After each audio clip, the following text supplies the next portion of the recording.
তো আমরা বাংলাদেশ থেকে করোনা ভাইরাসের মতো একটা মহামারী অসুখ কিছুদিন হয়েছে কিন্তু আমাদের দেশ থেকে গেছে। এখন আরেকটা গজব পড়ছে, যেটা হইল গা রাসেল ড্রাইভার,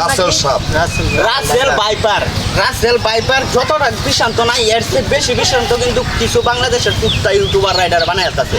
এই যে তোমরা মনে করো যে রাসেল বাইপারে এতটা বিষাক্ত বানাইতেছ, সাধারণ এই যে গ্রামের যে কৃষকরা আছে এরা হলো কিতু, এরার মনের ভিতরে যে এই যে এতটা ভয় ডুহাইতেছ তোমরা রাসেল বাইপারের বিষাক্ত বানাইয়া, এই রাসেল বাইপারের ভয়ে যদি কৃষকরা মনে করো যে কাজ কাম ছাইরা দে, কৃষক ফলানি বাদে তোমরা কি চিন্তা করছো বাংলাদেশের ইউটিউবার যারা আছে তোমরা বাদে তোমরা কি খেয়ে বাঁচবা?